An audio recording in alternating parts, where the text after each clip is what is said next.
So it is my privilege and honor to introduce our next two speakers who hail from my neck of the woods down here in Mobile on the Gulf Coast. I love these two people. They are awesome. I have known them for many years. They have helped care for my son, and they are two wonderful people that I know you're going to be excited to hear from as they talk to you about the new Crisis Diversion Center. Dr. Cindy Gipson is the Associate Director of Crisis Services with AltaPointe Health System. She has her doctorate in psychology. There's Ruthie.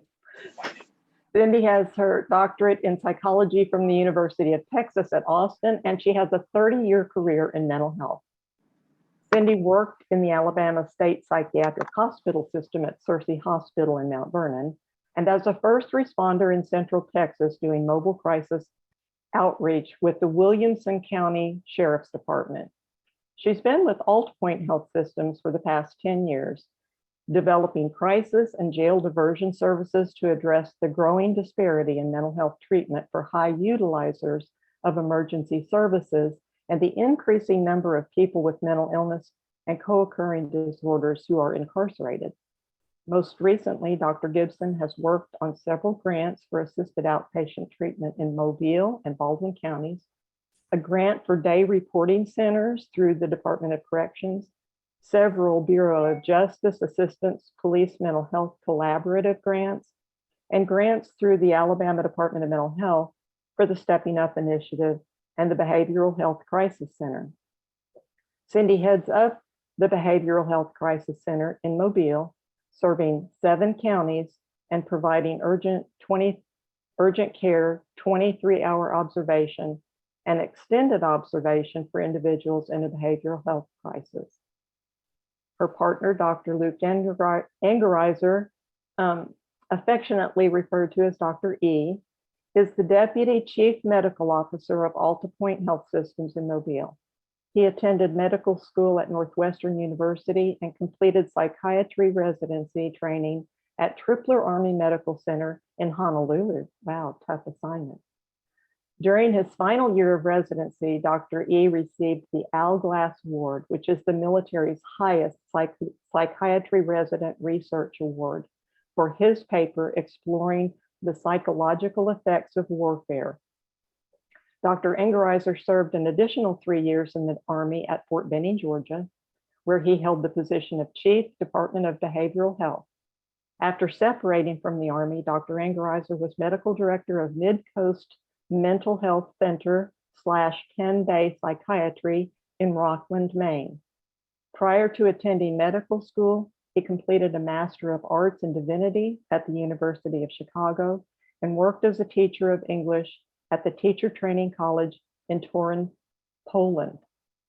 Dr. Engeriser has served the past 12 years on the Executive Council of the Alabama Psychiatric Physicians Association, and he is a Distinguished Fellow of the American Psychiatric Association.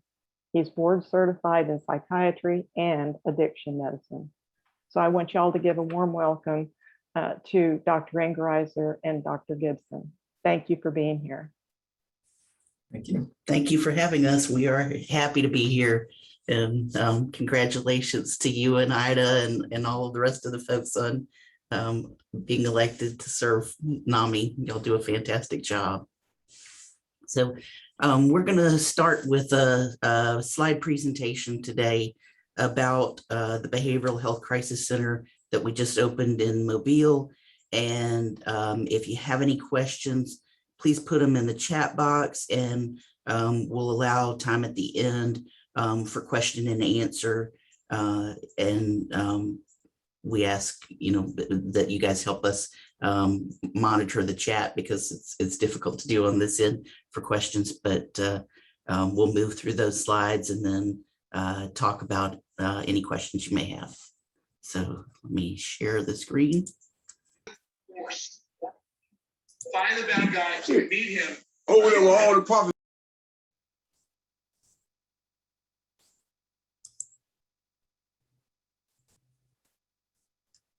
Can everybody see that? Okay, good. Okay, so this is the front lobby of our Behavioral Health Crisis Center. And last week we held our ribbon cutting with the governor, the commissioner of mental health, many distinguished guests, including Connie and Ida, and had tours, and it was a fantastic day.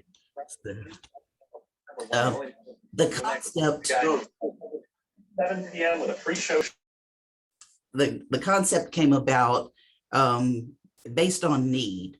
When Cersei closed in 2012, AltaPointe's response to that was to create a crisis response team that responded to individuals in crisis in the field, whether that be with law enforcement, with someone who's experiencing homelessness in someone's home, if a family member is called, that sort of thing.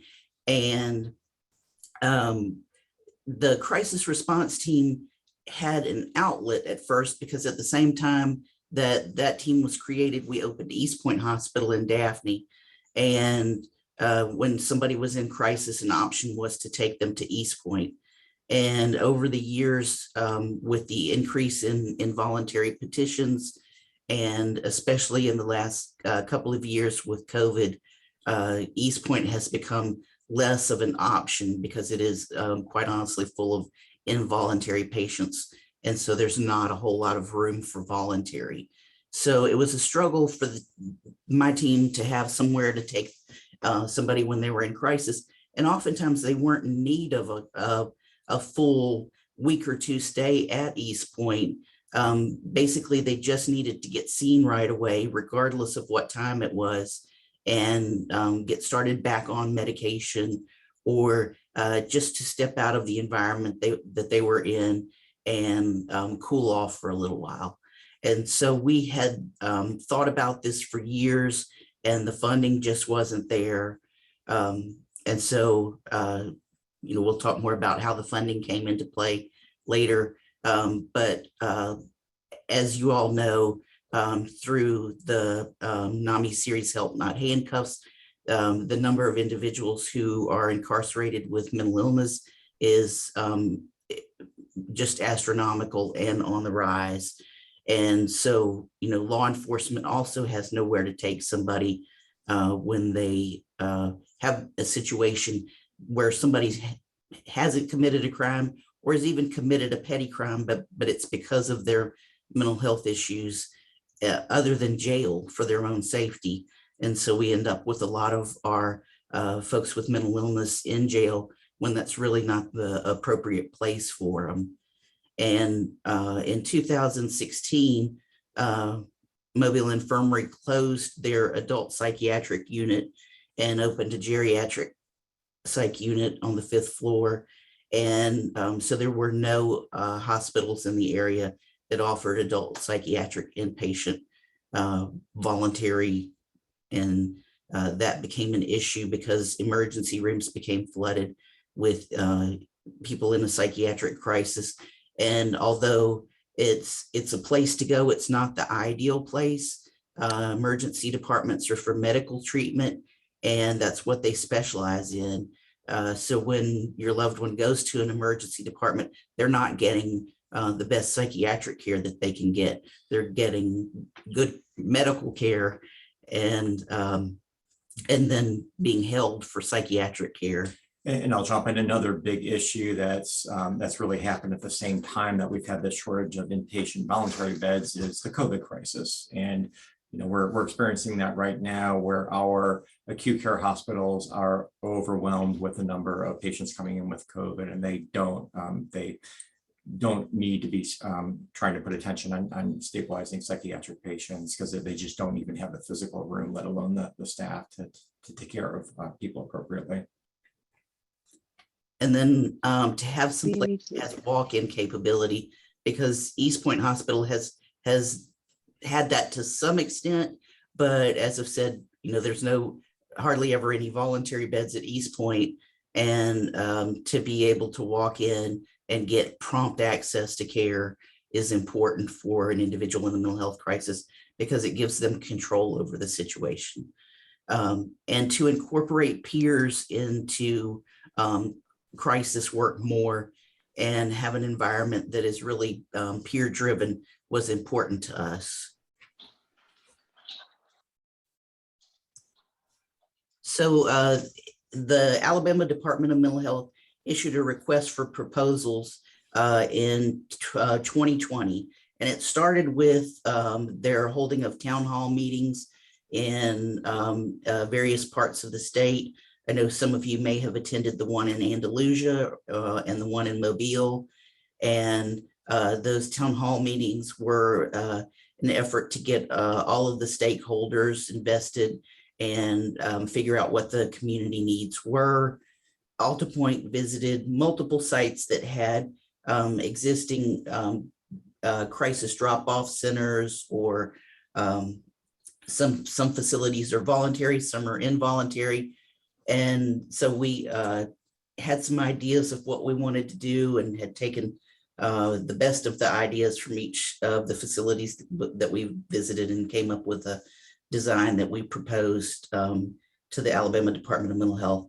And COVID-19 slowed the proposal process, and we ended up doing a regional proposal for the entire South region for mental health centers. And it identified some needs. And so the department was able to use some grant money for mobile crisis in the more rural areas like Dothan and Andalusia in that area. AltaPointe proposed a center that would encompass 7 counties in South Alabama. So that's all of AltaPointe's 3 southern counties, Mobile, Baldwin, and Washington, and 4 of Southwest Alabama behavioral health counties, Clark, Conecuh, Monroe, and Escambia. And all of those counties can utilize the crisis center. And we sought input from local stakeholders on what the need was here in Mobile and Baldwin County. And our proposal had over 30 letters of support from our fantastic partners like NAMI. And we already had a facility that was previously an intellectual disabilities day treatment program that closed because of COVID. And the plan was to use that facility temporarily and do some renovation to it, and then seek a property elsewhere in the area. But it turned out that that facility was indeed the ideal facility, with some more modifications that will come because of some things that we did there. And I'll talk about those as we move forward. So our plan for services was that they were peer-centered from the point that somebody enters the building to the point that they exit. And what that means is the first face they're going to see is someone else who has lived experience.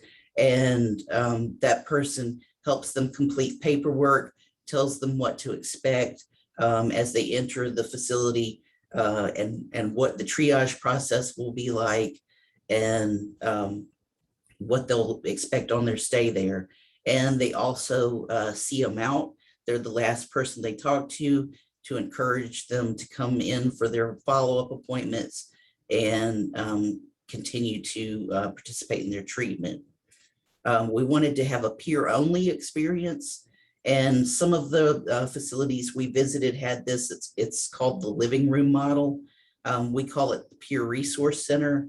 That room is occupied by peers, and they are able to, if someone comes in and they're just having a psychosocial crisis, like they may be having difficulty at home with family and just need a break, and they just need someone to talk to who understands what they're going through, but they don't want to talk to a therapist, they don't want to talk to a clinician.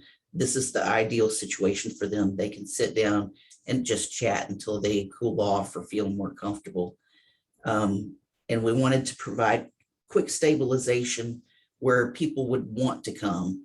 So the 23-hour unit is like an ideal situation where someone who doesn't want to go to a hospital, who may have had negative experiences in the hospital before, been involuntarily committed, and doesn't want to stay that long.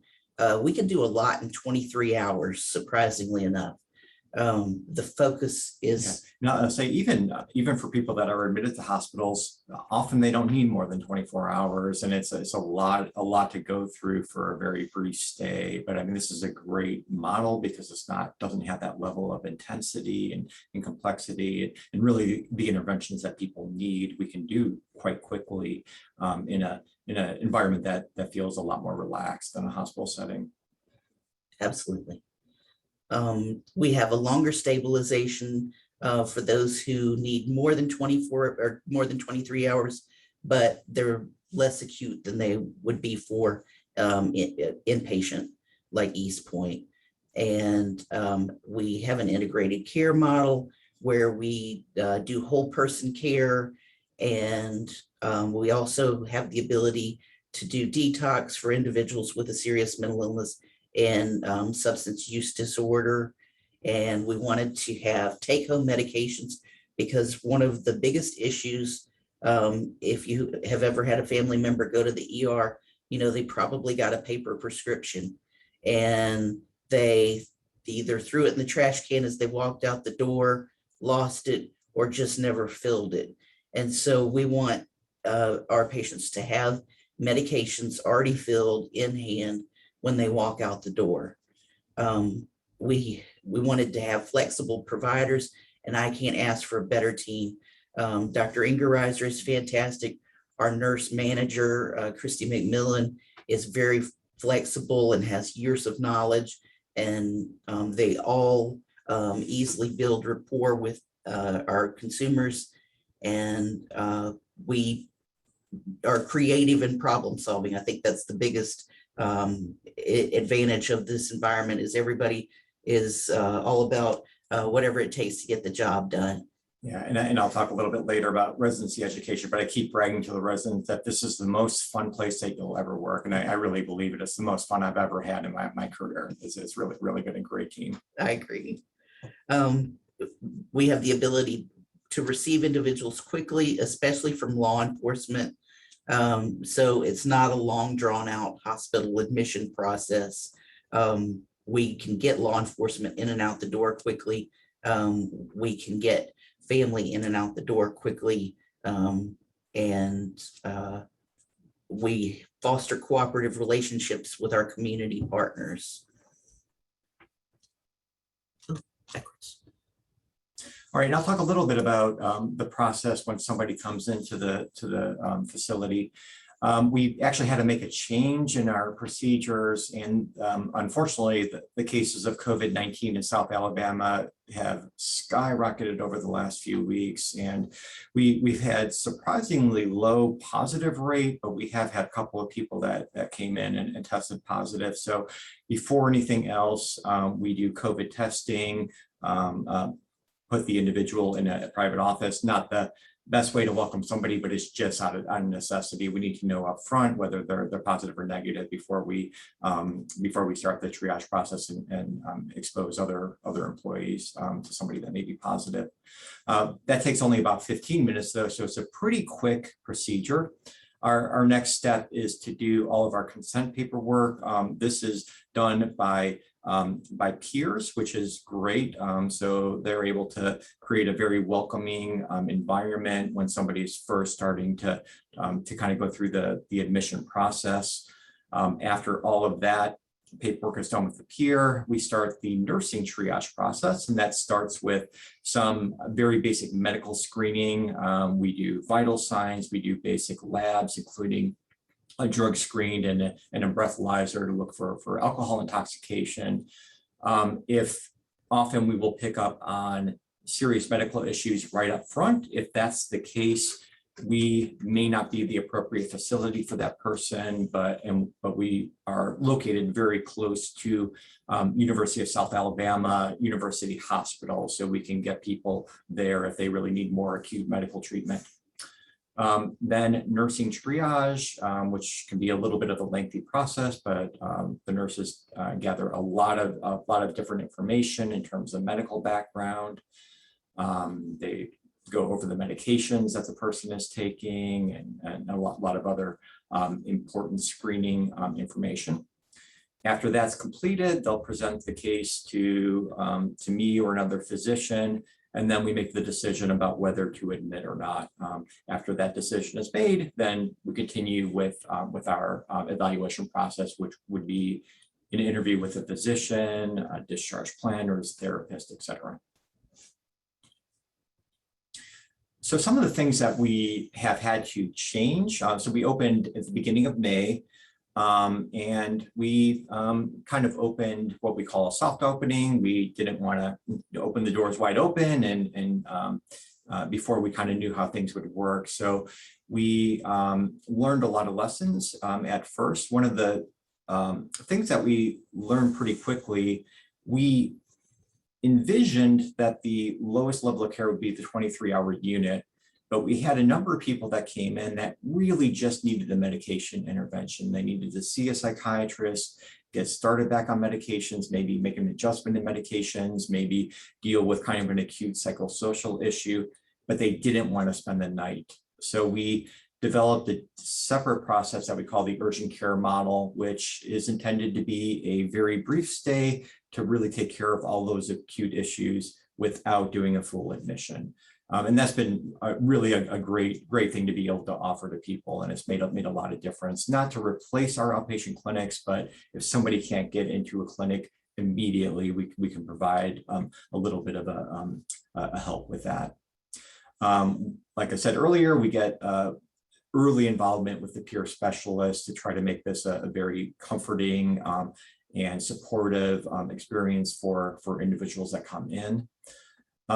We opened our 23-hour unit right away, but we were delaying the opening of our extended observation primarily because of staffing issues. Some of you may know, but it is incredibly hard to hire people generally, especially nursing staff. There's such a shortage, and all of the medical facilities in the area are competing for the same group of nurses, and it's been very difficult. So we were holding off on that extended observation, but we realized that was not really serving the needs of the community because there were some people that really needed a few days. So we did open that a little bit earlier than we intended because we just saw the great need, and that's really offered a lot of flexibility in terms of who we're able to admit.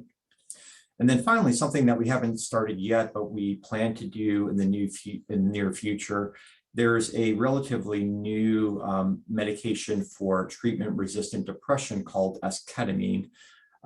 This is something that people take via a nasal spray, but they require 2 hours of observation after the admission to look at a couple of potential medical issues that can happen after receiving the medication.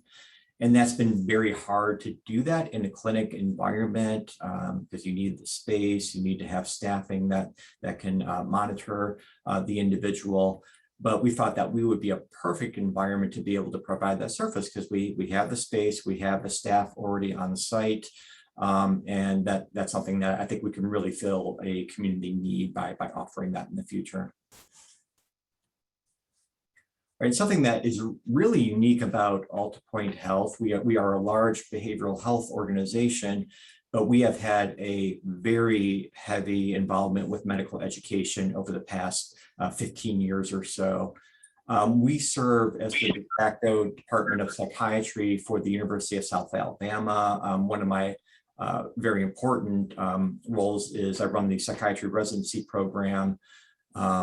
Starting just in July, we have our first addiction medicine fellow. So this is a brand new educational program where we have the first specialized fellowship in addiction in the state of Alabama. So we're really excited to be able to provide that education. But this has been a really unique relationship, both from the academic side, but also from the community mental health side. I think we may be the only program in the country that has such a such a unique relationship with the community mental health center in terms of being so integrated into the department. So a big part of the Behavioral Health Crisis Center is going to be a medical education mission. I have psychiatry residents that rotate with me. It gives them exposure to a somewhat unique level of care. We will have residents from other departments like family medicine and internal medicine rotating through, so they'll be able to get a lot of experience with mental health recovery. We know that treating co-occurring disorders is going to be a big part of what we do. So there'll be addiction medicine fellows that will have experiences there. And then finally, what I think is most exciting, we are offering electives for medical students from University of South Alabama. So this is maybe unprecedented. I don't know that there's any other place in the country that offers this type of experience for medical students, and seeing kind of acute care recovery model care in a crisis center. So again, I think it makes kind of adds, we have a great team. I think it just adds to kind of the excitement in the environment as well. All right, and as I mentioned earlier, we do some medical screening right up front, and when we do education with emergency departments and with police departments, we emphasize what we're not able to take care of. So we are not an acute care medical facility. So there are things that simply would not, that we don't have the nursing care or the infrastructure to take care of. So we are not primarily for individuals with dementia. If there are acute medical issues that require specialized equipment, we can't manage that. And certainly if somebody has a very acute medical issue like shortness of breath, chest pain, passing out, we would not be able to care for those things. We also have to pay attention to the acuity of who we're caring for. So again, we're an alternative to an inpatient hospital for appropriate individuals, but some people do need to go to a psychiatric facility. So if somebody has a very high level of intent in terms of suicide or homicide, we're semi-secure, but we're not secure like a psychiatric facility would be. If somebody is coming and they don't primarily have a mental illness, again, this is for treatment of individuals with mental health disorders. We're not just kind of open to anybody that's in crisis. If somebody is primarily coming in because of a drug or alcohol intoxication, again, that's not what we do. We can take care of alcohol and drug withdrawal, but we're not equipped to be a place where somebody will come in that's highly intoxicated with alcohol just to quote dry out. So the sources of referral so far have been within AltaPointe's own continuum of care. A therapist may see a patient, or a physician may see a patient who is in their office and needs more than what they can provide at that moment. Emergency departments, law enforcement, Mobile police have been bringing quite a few folks that they would have otherwise taken to an emergency department or jail, walk-ins, family, or other mental health providers, just to give you an idea of where people are coming from. And there's the law enforcement component to this is a big change in attitudes and how law enforcement serves our community.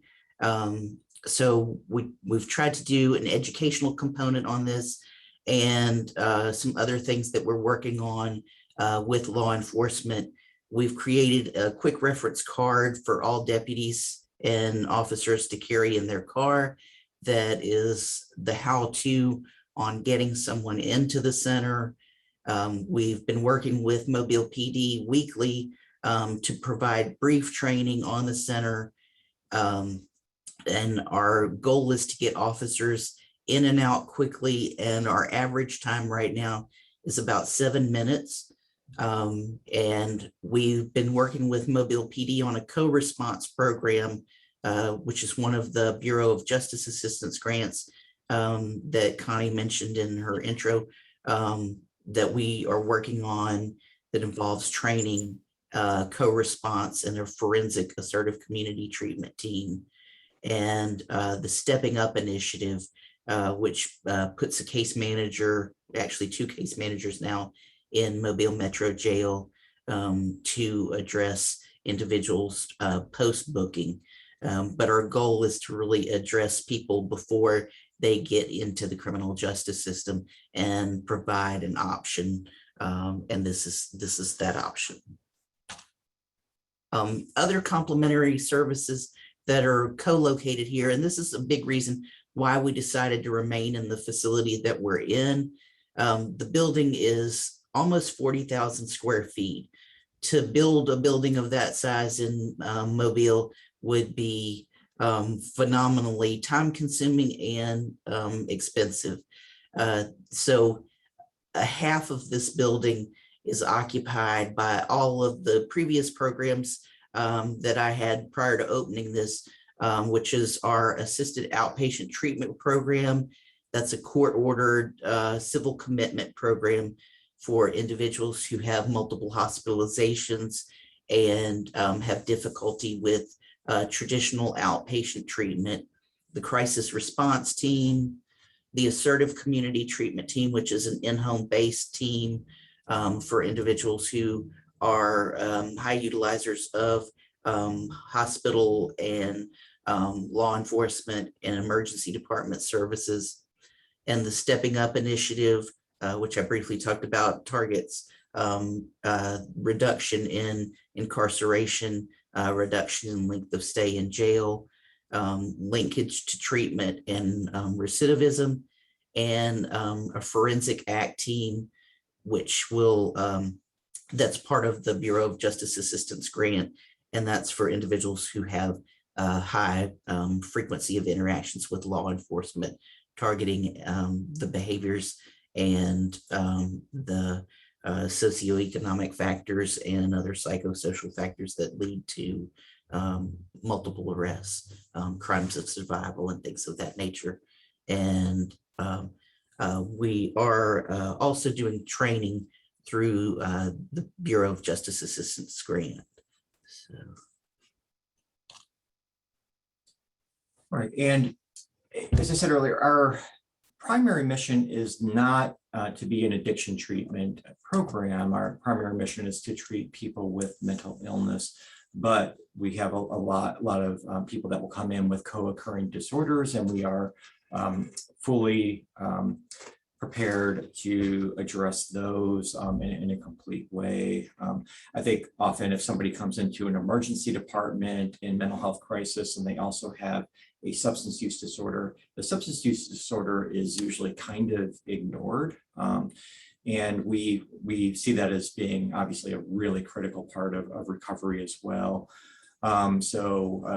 Mentioned addiction medicine fellow will be in the facility 5 days a week, able to do consultations if they're not there.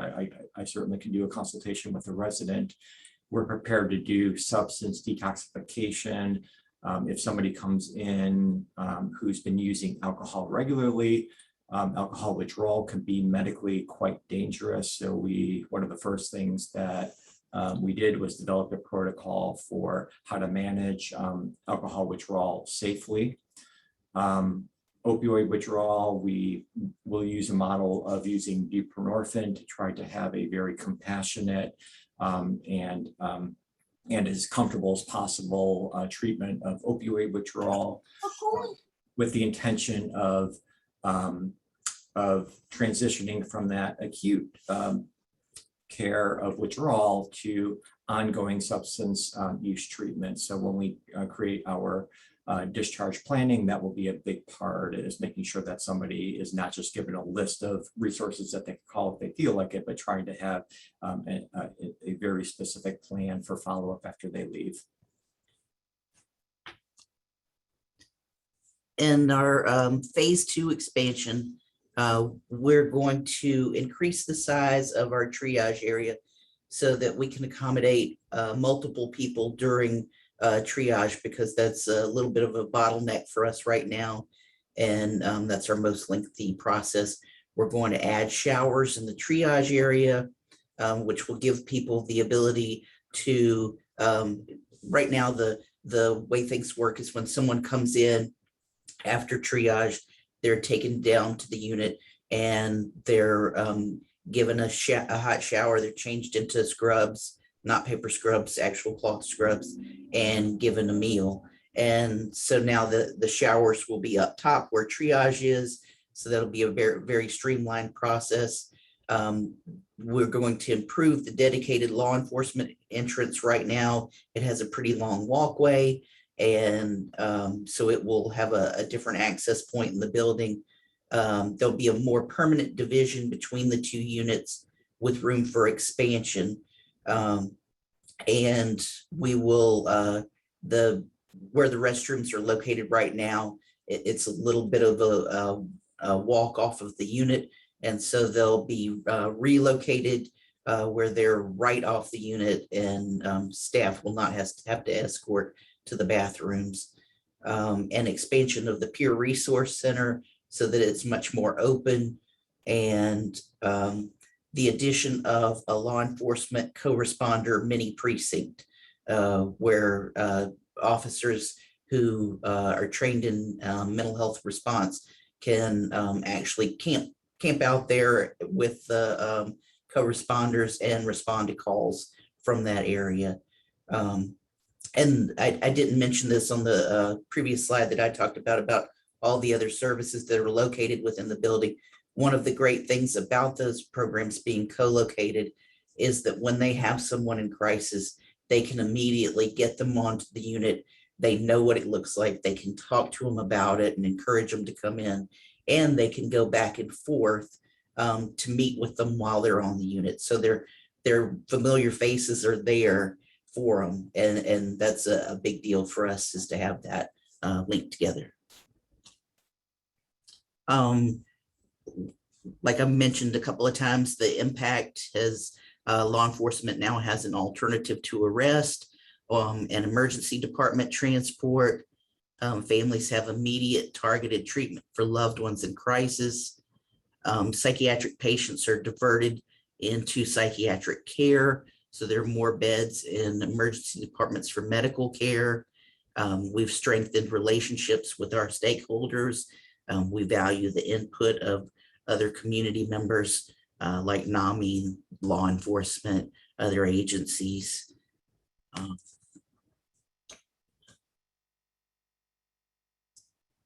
Greater community awareness of mental health. I think the news coverage and the incorporation of peers brings more awareness and normalizes mental health treatment. The peer recovery presence within the community is strengthened.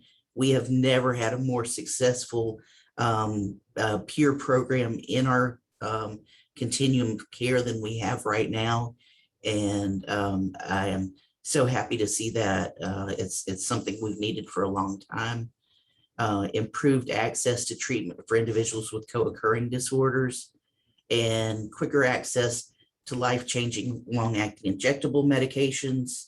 The ability to provide somebody with an injection when they want it right then and there can make all the difference in the world. Immediate crisis stabilization creates greater choice for future willingness to engage. If the experience is pleasant and it is shorter, then the person's more likely to want to come back in a crisis in the future rather than really fight that idea.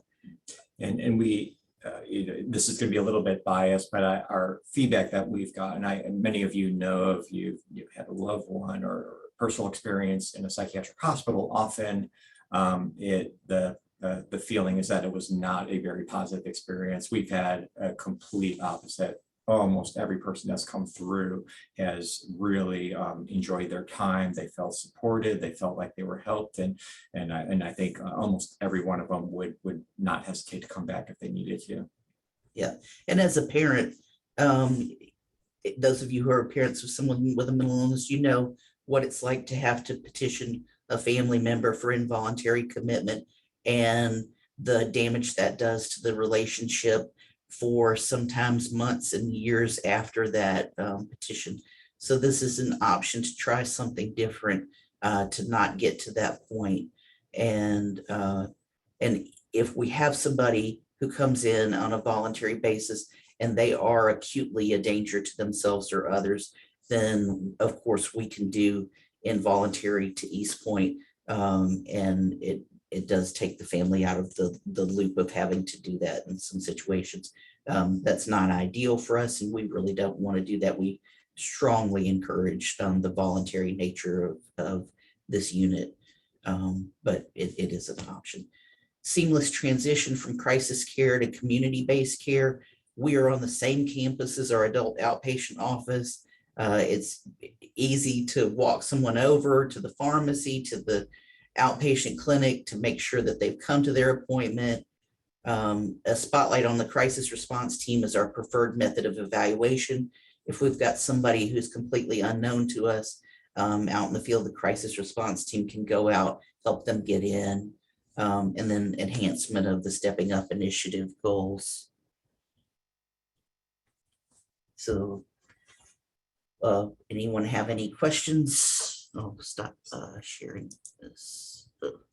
In the chat, we have Jim Kriego. He said, has law enforcement from counties outside of the facility location expressed concerns about transporting someone to another county who may not be under arrest? We haven't had an issue thus far, but I think for those outside counties, it's a matter of time. And so law enforcement is always going to do the easiest thing.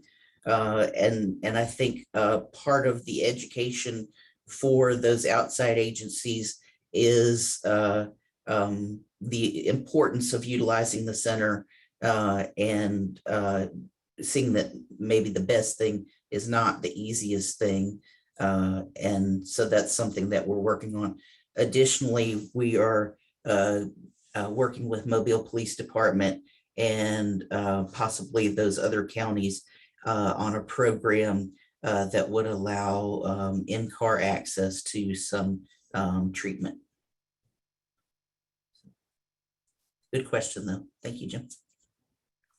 Cindy, I have someone that's, and because you know so much about grants and money that's maybe available, I think that may be why they're directing this question. They're saying that they have a brief intensive treatment center where they are located, and asking if there might be funds available to expand it to include the same criteria and better served where she is in East Alabama. They have an osteopathic medical school that might possibly provide residents. We have written, or I've written for multiple SAMHSA grants. There's often grants that provide for the expansion of services, or even the grants through the Bureau of Justice Assistance. If you can partner with a city or county, municipality, or police organization, you can create funding that way. Last year, there was a grant called the Justice and Mental Health Collaborative, which had a purpose area that was titled Support for Mental Health Centers. That was something new that they had done. And basically, the mental health center could use that funds for anything that they could justify that was a reduction in intervention for law enforcement, or for the ability to help law enforcement. So there's always grant opportunities out there, and we pursue those because we're always trying to stay on the cutting edge of what's happening and provide the best service, and that's one way to do it. We have another question. It says, do you have problems with COVID protocols in the jail and having actual physical stepping up social workers in the jail? Yes. We have just been locked out of the jail for the second time in our 2.5 years of stepping up career. And so what we did last year when that happened is we monitored the bookings, and when people were released, because people with petty crimes and our population were more likely to be released on their own recognizance due to COVID, we would follow up with them at the address that they gave at booking, or where they were picked up at home, and meet with them in the yard. Surprisingly enough, we thought that people were going to be like, why are you showing up at my house? I just got out of jail. But they were like, I can't believe you cared enough to come out here and check on me. So it ended up being a very positive experience for us. So make lemonade.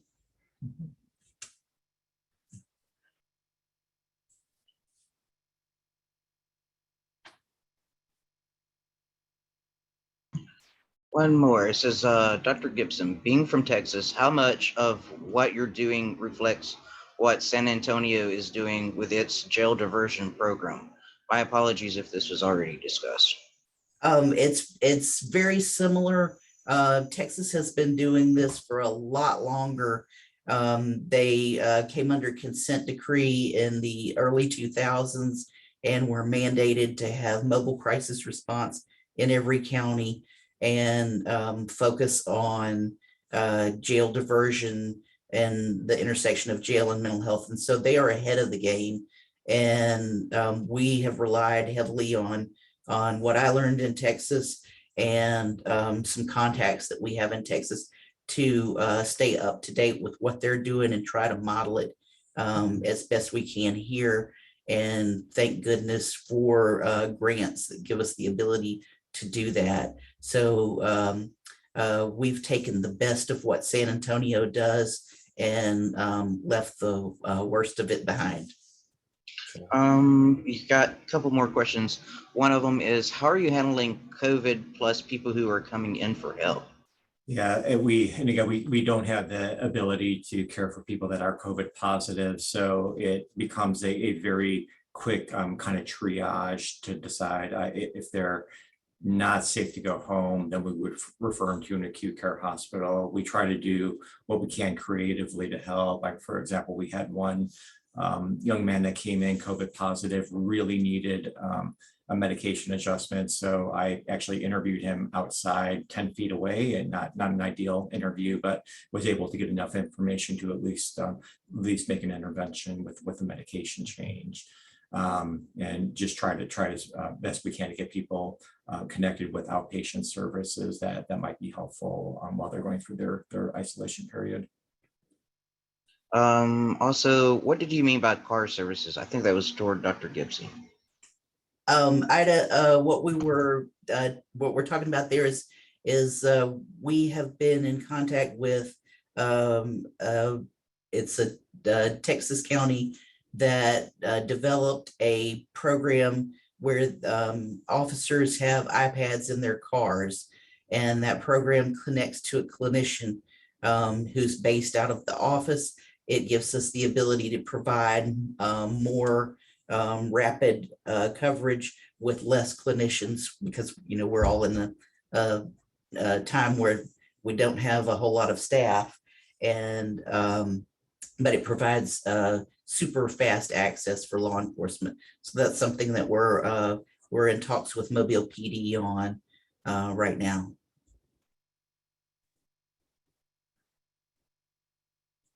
Okay, well, Dr. Gibson or Cindy and Dr. E, we are so thankful for you guys coming here today and talking to us.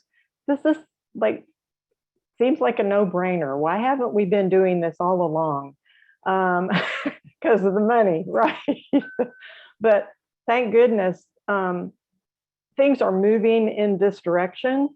And I think they're only going to get better, because one thing that COVID has brought us, it's been a lot of bad stuff, but boy, has it put the spotlight brightly on mental health and how badly we need these kinds of services to help those people that are struggling. So thank you both for everything you do.